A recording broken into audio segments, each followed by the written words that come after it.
Sa executive branch, may nakatanggap, wala. Meron. Sa judiciary, may nakatanggap.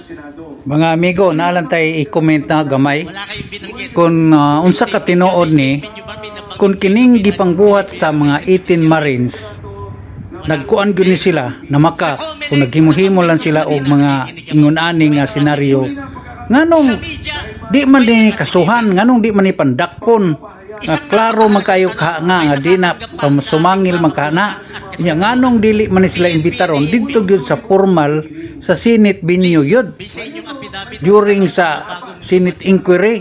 may nakatanggap Nya, sa PNP at ang ato lang pong ika-comment ani tayo rito eh. nga ug ari ra to sa gawas magyaw-yaw, wag gid tay mahimo nya ang mga ato ang naa sa gobyerno murag kuan lang pod kaayo baliwala lang sa ilahay nga ingon ani mo. Pasanginlan mo ug di gyud mo tinuod nganong di man mo mukupo-kupo unya nganong di man ninyo ni mapatawag nga naman may authority nga pwede mo mapatawag ni ining mga 18 Marines. Mao ni nga ang mga katawhan karon sa Pilipinas naglibog yun unsay tuohan kisay tinuod kunya kung kini mga political ani nga mga kalihukan mao ni ang makasamot sa atong kalisod na apatay mga kalamidad.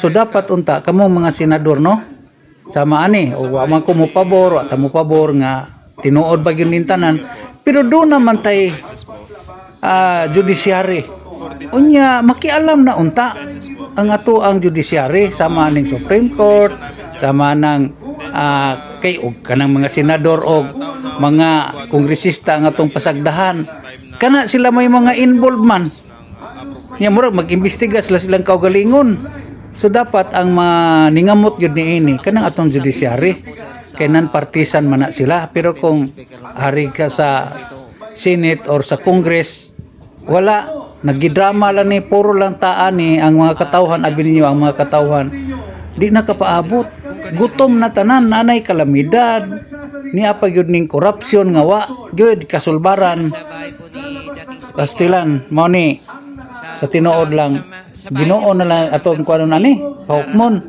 no nga unta kani mga bakakon o kani mga kawatan kuan lang ni sila mga matay na lagkalit o di mga pulpog ni sila o pulpogon magaling sa Ginoo mora na makaisuna nako no mga kuan nato akong ika-comment aning nahitabo karon sa atong nasod nga ang tao di nakasabot, di na nato masabot. Asay tinuod, unsay di tinuod, unya wa ba daytay mga pamaagi para mamatud-an ning tanan. Hantod na moabot ang panahon nga doon tay dakong kagubot unya mahitabo di nato na panganduyon. So kamo unta kamo wa na gyud tay laing option judiciary ug di na mahimo military. No? Kamo mangka ang depender sa konstitusyon o sa katawhan. Di na tamo ko na ni mga politiko kay kani sila tanan puro natagipang drama unya wa man gihapoy gibuhat sa mga kaigsuonan natong mga katawhan. So mura na atong ika-comment mga kaigsuonan nato ato lang ning reaksyon o komentaryo o kauyon ka diha salamat ug di pod comment lang og unsay imong ikasulti sa akong gisulti sa ako lang ning opinion personal opinion nako ni security niya sir na Marines tapos dalawang PNP. Kaya nga, so siya, pinakamarami.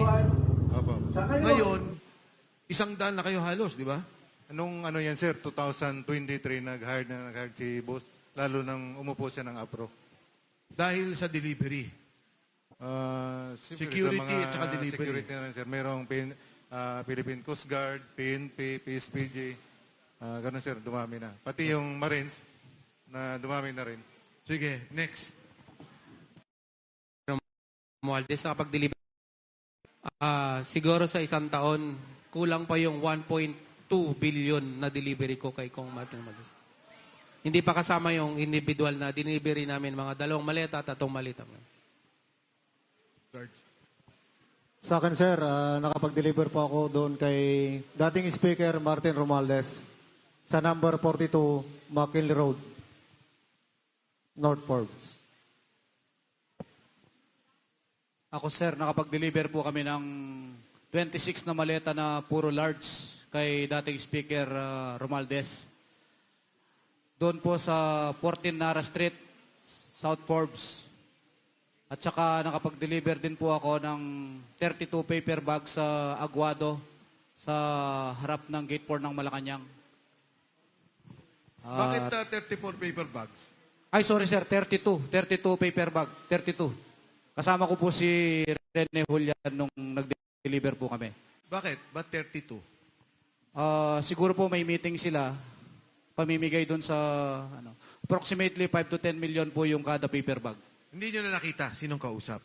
Deliver lang kayo. Deliver lang po kami. Bali, marami na po kami nakitang tao doon. Tapos pinalagay ni John Paul Estrada sa, sa gilid. Sinong nakita nyo doon? Actually, maraming tao. Hindi ko na nakilala kasi lumabas na po kami noon, sir. Sige. Sarge? Hello, sir.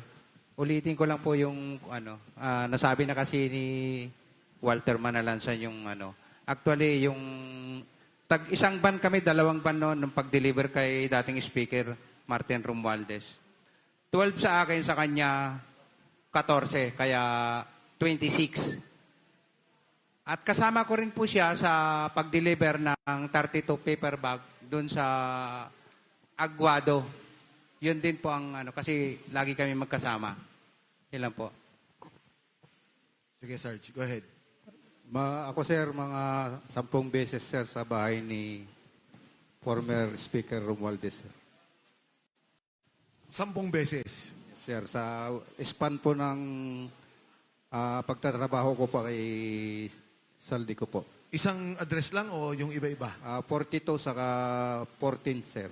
14. Go ahead, Sarge. Sir, sa akin naman po, 2 piece po yung sir kay former speaker sir sa number 14 Nara Street sa Southport sir. Yung unang deliver ko dun sir ay nasa 30 na maletas. Mostly po doon sir ay puro large. Then yung sumunod po doon sir, yung sunod kong deliver, nasa 7 po yun sir na assorted na po yun sir. Yun lang po. Yung 30, saan nyo diniliver? Doon po yun sir sa number 14 Nara Street sir sa Nara South Street. Forbes po. Okay. Thank you. Thank you, Sarge. Magandang hapon po sa inyo mga madam at mga sir. Isa rin po akong kasama na nag-deliver ng mga basura kay dating speaker Martin Romualdez po. Sa akin po sir, 3 beses. At ang bawat delivery, hindi bababa sa 20 malita. Yan lang po. Balikan ko lang, no? Yung maleta na binabanggit natin, mga 50 million laman nun? Halo-halo po yun, sir.